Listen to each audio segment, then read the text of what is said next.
Pak Riki pernah ini mencalonkan ataupun dicalonkan menjadi presiden. Nah, kalau saya baca di media ini tentang pada saat 2014 ya, dicalonkan beberapa tokoh nasional diusung oleh partai P3 waktu itu ya. Boleh cerita sedikit Pak Riki tentang bagaimana sih sampai dicalonkan jadi calon presiden? Ya, yang mencalonkan saya itu tokoh-tokoh nasional ya. Siapa saja? Yang bersih-bersih seperti Magihin, ya Nurkolis, Majid, Solahuddin Wahid, termasuk Gus Dur setelah lengser dan tidak bisa maju jadi capres lagi, beliau mendukung saya supaya maju. Jadi mereka mengatakan capres itu banyak yang baik ya.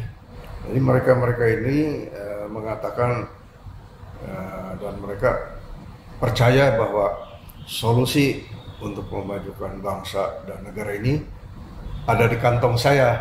Wah, luar biasa nih Ya, Pak. jadi mereka bilang ini kalau kita capreskan ini bukannya hanya menceritakan visi dan misi, bisa mengimplementasikan solusi buat bangsa dan negara. Apa solusi yang kira-kira Pak Riki waktu juga dengarnya? Banyak ya, kalau solusi untuk bangsa dan negara itu harus merata segala bidang. Ekonomi, pertahanan, keuangan, kerakyatan, pertanian, industri, dan lain-lain. Waktu itu saya sempat meluncurkan 14 buku, seperti pendidikan saja. Solusi saya adalah banyak yang mata pelajaran yang sudah tidak relevan. Tidak relevan. Misalnya apa? Ilmu pengetahuan dunia itu sudah tidak relevan. Ya, sepertinya saya yakin Mas Edi kan dulu sekolahnya pasti rajin pintar. Ya, kalau saya sekolahnya ya biasa-biasa saja. Tapi kalau kita berdua mau adu ilmu pengetahuan, Mas Edi pasti kalah sama saya. Karena apa? Yang dulu di sekolah dicekokin, kalau sampai dulu dipukul sampai garisan, kalau kita tidak ingat sejarah atau ilmu bumi, itu mungkin sekarang Mas Edi udah lupa apa yang dicekokkan di waktu di sekolah. Saya juga lupa. Tapi kalau kita berlomba siapa yang lebih bisa jawab masalah dunia, ya pasti kalah. Apa itu Pak Riki? Kasih saya handphone dan browsing saja. Ya, Anda enggak boleh. Saya bisa jawab apapun yang Langsung diperlukan. browsing saja ya. Browsing. Artinya ilmu pengetahuan ada di sini semua. Kenapa harus dipaksakan siswa-siswa? Kasihan bener yang harus jalan kaki, bawa tas penuh dengan buku, hanya diberikan pendidikan yang sudah ada di sini. Jadi sudah tidak sesuai dengan zaman. Nah, saya tulis buku pendidikan itu. Jadi yang mata pelajarannya paling penting di sekolah yang menurut saya punya itu usul adalah budi pekerti. Di bawah budi pekerti ada kejujuran, sopan santun, inovasi dan lain-lain. Nah, kedua yang penting adalah bahasa. Lebih banyak bahasa dikuasai, lebih gampang untuk cari pekerjaan. Nah, ketiga yaitu matematik, harus bisa ngitung. Keempat, IT. Ini dunia digital, menguasai IT. Seandainya sejarah itu sudah tidak penting, ilmu bumi sudah tidak penting. Tapi cukup dengan guru datang ke kelas, anak-anak besok kita akan ceritakan zaman Majapahit, ya, bubar. Keesokannya si guru belum cerita Majapahit, semua anak sudah begini. Dia sudah browsing di Google di mana tentang Majapahit. Jadi diskusi saja. Itu sejarah, ilmu bumi, ya, mengenai negara lain, diskusi. Percuma dicekokin kepada benak anak-anak dan setelah itu kita lupa. Jadi Pak Riki waktu itu kenapa nggak sampai terjadi menjadi capres yang untuk berlaga di Pilpres waktu itu? Mereka mencalonkan saya sebagai capres. yang paling mencolok itu tahun 2014. Jadi segenap tokoh nasional mereka merasakan aneh ya.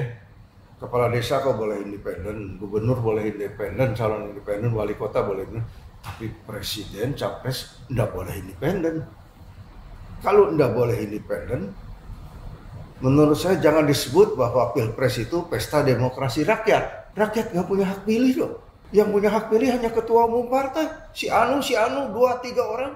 Ratusan juta rakyat suruh pilih calon yang pilihan dari ketum.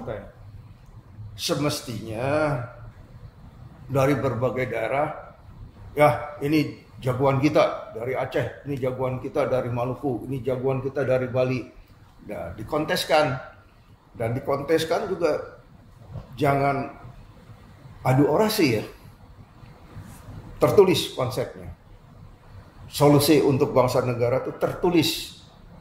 Nah, kita menilai mendasarkan tulisannya. Seandainya ada satu orang gagap, tapi dia amat cinta rakyat, amat diktator, amat inovator. Tapi dia memang nggak pandai ngomong. Masa nggak boleh jadi presiden? Tapi dia punya solusi yang hebat. Banyak presiden di dunia yang pinter, nggak pandai ngomong. Tapi kalau hanya tulisan tanpa orasi nanti dikira nih jiplakan orang ini atau orang lain yang buatin nanti. Oh, kan itu harus dites dengan kebenaran. sama saja orasi juga ada yang orang ajarin dia ngomong. Ya, jadi biar mereka yang menilai. Tapi setidak-tidaknya tulisan itu kan sudah otentik. Bila sudah jadi presiden dan dilaksanakan, buktinya kan kita bisa keluarkan. Nah, yang paling penting saya harap di 2029 ini calon independen untuk presiden itu boleh. Tapi kalau kemarin kan sudah ada putusan MK tentang presiden threshold yang sudah menghapus 20%, sehingga sekarang setiap partai bisa mencalonkan. Ya, masih tetap partai mencalonkan. Ya. Kalau mau disebut pesta demokrasi rakyat, rakyat harus mempunyai hak untuk mencalonkan calon presiden independennya masing-masing daerah. Nah, di situ kita dikonteskan siapa yang terbaik. Nah, kalau terlalu banyak pilihan kan juga repot ya. Harus mungkin diseleksi sampai tinggal kontestasi. Oh iya, mungkin 3 ya, gitu. Seandainya ada berapa, terusnya tinggal akhirnya kan akhirnya tinggal 2 atau tinggal 3. Ya. Nah, ceritanya kembali tadi Pak Riki Sutanto tidak jadi berlaga di Pilpres itu kenapa waktu itu? Ya, tidak diakui oleh parpol. Calon independen itu tidak diakui oleh tapi parpol. sempat dicalonkan dari P3 nggak usah kan? Oh ya, udah keliling kemana-mana, kampanye seluruh Indonesia ya. Tapi tidak cukup waktu itu suaranya P3 ya? Satu aja nggak cukup ya? Oh iya, itu ada beberapa partai, seandainya Mas Bang Yos itu PKPI menunjuk saya ketua Bapilu itu di 2000 kalau tidak salah 2019 ya. Nah, beliau mencalonkan saya jadi calon presidennya PKPI. Ya.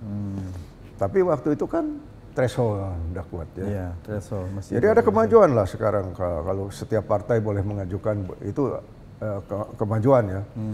Tapi kalau begitu dengar setiap partai boleh mengajukan, ada cerita sedihnya ya. Di zaman Pak Harto kan partai cuma 3. Sekarang partai mulai banyak dan akan dibuat lagi kayaknya. Iya, Amerika kan partai yang dominan itu Republik sama Demokrat. Artinya meskipun setiap bangsa Indonesia terbelah. Ya, bangsa Amerika terbelah dua kubu. Kalau kita puluhan partai, kita terbelah banyak kubu.